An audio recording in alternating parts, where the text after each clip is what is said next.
Hello everyone, this is Erik, the Asian movie enthusiast, and this is my review of The Queen of Black Magic, an Indonesian horror movie from 2019 that was directed by Kimo Stamboel, one half of the Mo brothers, who also include Timo Tjanto. Now these men have co-directed films like Macabre, Killers, and Headshot, but in recent years they have also directed films individually, so they've done some solo efforts. I have seen Timo's solo directorial efforts, May the Devil Take You and The Night Comes For Us, but The Queen of Black Magic is the first solo effort from Kimo that I've seen. And I did order the unsubtitled Region 3 DVD of his film Dread Out, and I look forward to checking that one out in the near future as well. So it'll be interesting to see who has the better solo efforts at director. So what about The Queen of Black Magic? Well, I'm going to quote the Fantastic Fest description written by Luke Mullen.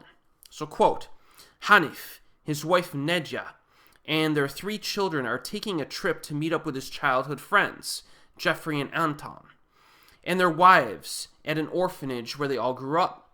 The man who raised the 3 of them is dying currently, and they want to pay their final respects before he passes.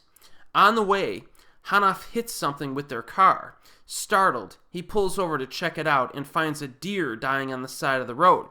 A tragedy for sure, but a relatively commonplace one.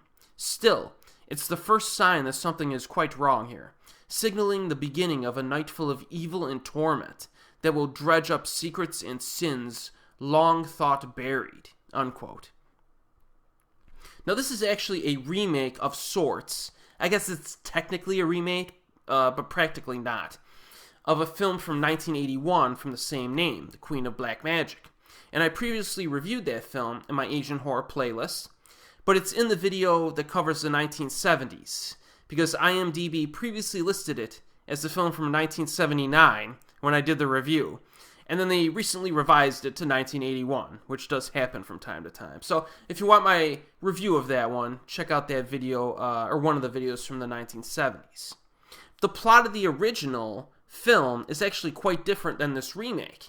You know, that film was about a woman who was betrayed by her lover and wrongfully accused of witchcraft, so she ends up resorting to witchcraft for the purpose of revenge. And that film was definitely a cult-style film, a bit cheesy in spots, but some of the death scenes are very cool, and the spellcasting is fun to watch. It is available on YouTube.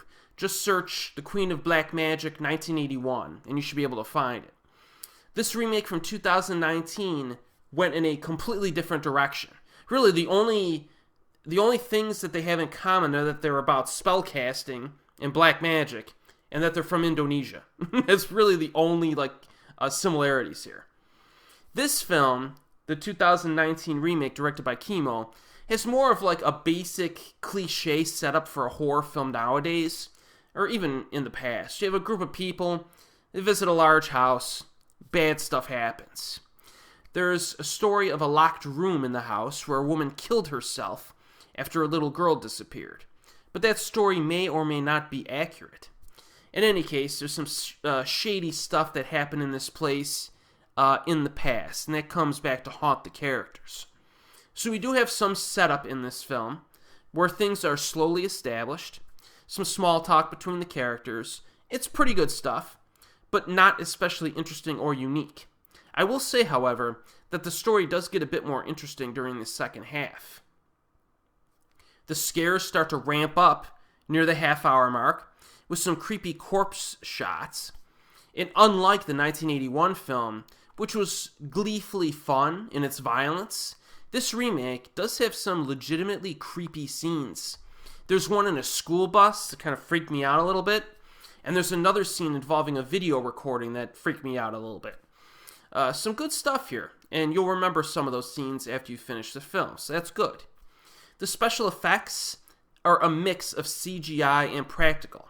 Now, the CGI is noticeable at times, but it's still good enough. I think it's good enough. For example, most of the CGI in this film is used to show bugs crawling like out of people's mouths and stuff like that, which, in some cases they do use real bugs, mostly showing the bugs on the ground and stuff like that. But as the bugs are coming out of orifices and people, they're usually CGI.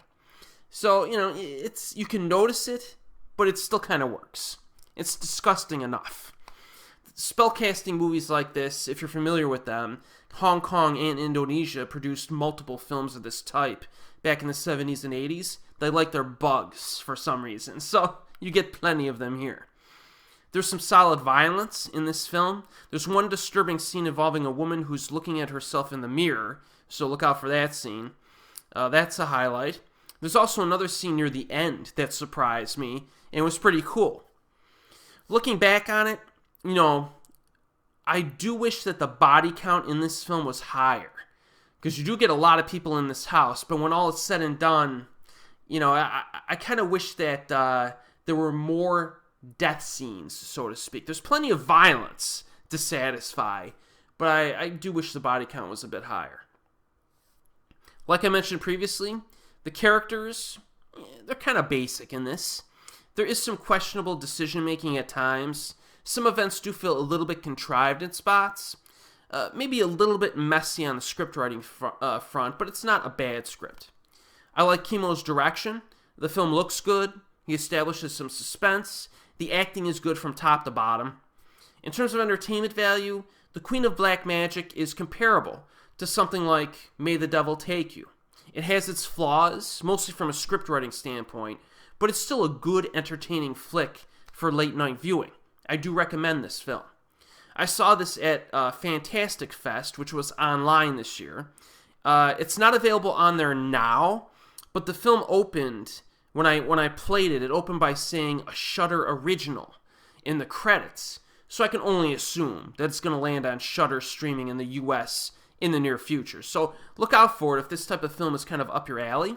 And check out the original 1981 film, which again is on YouTube. And as always, we'll see you next time.